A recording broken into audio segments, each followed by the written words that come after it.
Assalamualaikum warahmatullahi wabarakatuh. Balik lagi di kelas Bu Rafika. Kali ini mau di pertemuan pertama nih, kita akan membahas tentang sejarah singkat psikologi kognitif. Siapa nih yang udah belajar tentang psikologi kognitif nih? Saya yakin teman-teman sebenarnya udah ada nih bayangan-bayangan tentang psikologi kognitif itu seperti apa.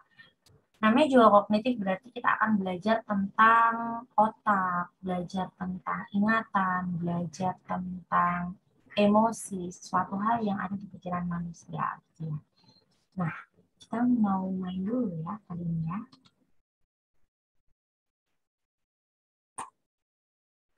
Sekarang teman-teman diminta untuk menyebutkan warnanya aja, bukan tulisannya ya. Dimulai dari yang pertama. Contohnya, hitam. Bukan kalian sebutkan coklat. Oke, kalian udah tahu, udah paham. Kita akan mulai. Yang pertama. Oke, oke, oke. Hmm, oke. Next, next. Nah, ups. Nah, kalian ada yang salah nggak ke dari beberapa warna tadi? Ada yang salah nggak? Nah, di situ sebenarnya adalah proses kognitif kita. Ketika kita suruh nyebutin misalnya abu-abu, tulisannya tuh abu-abu, tapi padahal ini warnanya pink misal. Kita kan jadi bingung ya. Nah, disitulah adalah proses kognitif kita itu diajak untuk bermain di sini. Nah, yuk kita belajar tentang psikologi kognitif dulu ya. Kita belajar tentang definisinya. Nah, di sini psikologi kognitif itu adalah suatu studi ilmiah mengenai proses-proses mental kita dan juga atau aktivitas pikiran kita. Jadi sebenarnya dalam aktivitas mental kita, dalam aktivitas pikiran kita itu pasti akan ada sesuatu hal yang mempengaruhi di dalamnya. Misal tadi kita belajar tentang warna-warna. Tulisannya itu coklat, tapi warnanya hitam. Nah, kita akan berusaha untuk bisa memahami stimulus yang ada dan juga responnya itu tidak seperti biasanya, dan di situ membuat kita itu harus kerja ekstra dengan otak kita untuk mengeluarkan respon yang seperti yang disuruh di aba-aba tadi. Oke. Nah, proses mental itu meliputi bagaimana ya? Melalui memperoleh informasinya, lalu informasi itu direpresentasikan dan ditransformasikan sebagai sebuah pengetahuan, dan juga pengetahuan itu disimpan dalam ingatan, kemudian dimunculkan kembali, dan pengetahuan itu digunakan untuk mengarahkan sikap maupun perilakunya. Jadi sebenarnya kita itu di mana aja akan memperoleh informasi-informasi baru.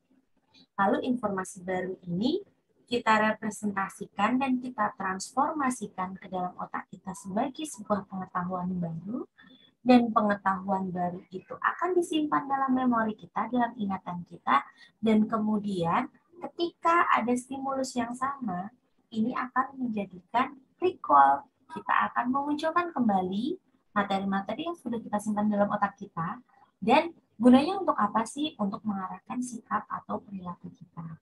Ini semua informasi yang ada, misal ada peraturan-peraturan ataupun norma-norma yang sudah diberikan sejak kecil dan juga akan muncul ketika di-recall di suatu permasalahan-permasalahan baru. Nah, lalu kenapa sih ya psikologi kognitif itu penting untuk kita pelajari? Nah, yang pertama adalah sebagai dasar bagi studi psikologi manusia. Apa yang dilakukan manusia itu tidak akan lepas dari aspek-aspek kognisi, seperti persepsinya, seperti ingatannya, pengetahuannya, dan bahasanya. Misal, masing-masing individu itu pasti memiliki persepsi yang berbeda. Persepsi yang berbeda itu ditentukan dari informasi-informasi yang berbeda yang sudah mereka dapatkan sejak kecil hingga dewasa, yang memunculkan perilaku-perilaku yang berbeda. Lalu, pandangan psikologi kognitif ini banyak mempengaruhi bidang-bidang psikologi lainnya. Melalui prinsip-prinsip kognisi, seseorang dapat memproses informasi secara efisien dan terorganisasi dengan baik.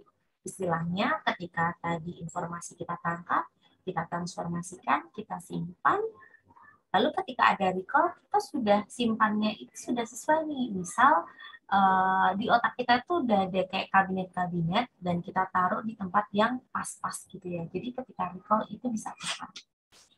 Lalu sejarah singkatnya, itu ada tahun 1879, Wilhelm Wundt di Leipzig itu membuka laboratorium psikologi pertama dan mengusulkan metode introspeksi dalam mempelajari psikologi, yaitu menekankan pada proses mental atau pikiran manusia yang terjadi pada saat organisme menerima stimulus yang membangkitkan sensori.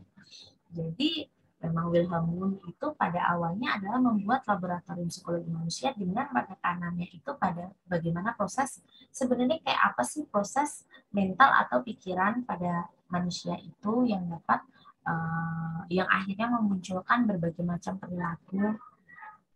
Yang kedua, pada akhir abad 19, William James di Amerika menggunakan pendekatan informal yang menekankan pada gejala psikologis yang dijumpai pada sehari-hari, mengajukan dua aspek ingatan, yaitu struktur ingatannya, dan yang kedua adalah proses ingatannya. Jadi, William James ini fokusnya adalah pada aspek ingatan.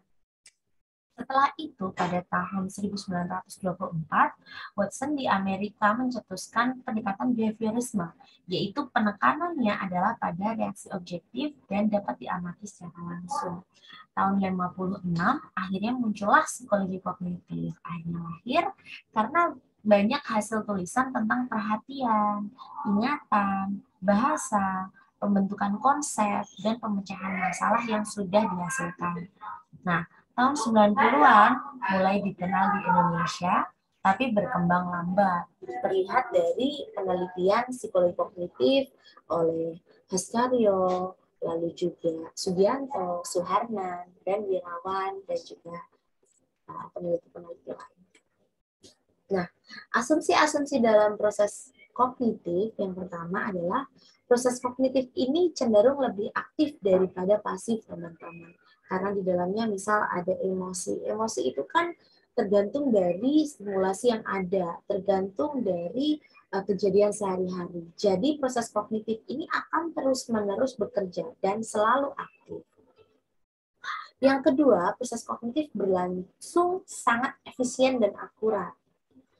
Yang ketiga, proses kognitif ini cenderung lebih efektif ketika menangani informasi positif daripada negatifnya. Sih kalau dipuji itu lebih senang daripada kalau dicaci ya. Lalu 4, proses kognitif ini tidak dapat diamati secara langsung, tapi pengapatannya itu lebih kepada perilaku manusia. Nah, proses kognitif saling berkaitan antara unit satu dengan unit lainnya dan tidak berjalan sendiri-sendiri. Jadi mereka itu saling mempengaruhi satu dengan lain. Dan yang keenam, proses kognitif menjadi lebih efektif karena latihan. Jadi memang benar yang dikatakan bahwa semakin sering latihan itu akan semakin bagus. Kalau ada yang mengatakan bahwa pisau itu kalau semakin sering diasah itu akan semakin tajam. Yang ketujuh, proses kognitif dapat dipengaruhi oleh konteks tugasnya. Dan yang kedelapan, proses kognitif itu cenderung dipengaruhi oleh emosi yang tengah dialami seseorang. Jadi, kadang emosi-emosi tersebut itu yang dapat mempengaruhi kognitif seseorang. Nanti akan kita pelajari di emosi dan kognisi di pertemuan selanjutnya. Oke, kita berjumpa lagi. Pilih satu angka 1 sampai 10. Sudah. Setelah itu angka tersebut dikalikan 9. Oke. Hasil perkaliannya dijumlahkan. Oke. Hasil penjumlahan tadi dikurangi 5. Lalu hasil pengurangannya dikonversikan ke huruf. Misal 1A, 2B, 3C, dan seterusnya. Oke, pikirkan nama negara yang berawalan huruf tersebut. Sudah? Ambil huruf kedua dari nama negara tersebut. Pikirkan nama binatang atau hewan yang berawal huruf tersebut. Oke. Pikirkan warna hewan tersebut. Nah, Kah yang kalian pikirkan adalah elang coklat dari Denmark? Nah, itu adalah merupakan Brain Games yang salah satu aplikasi dari psikologi kognitif. Oke, thank you semuanya. Semoga bermanfaat dan sampai ketemu di minggu depan di presentasi selanjutnya. Assalamualaikum.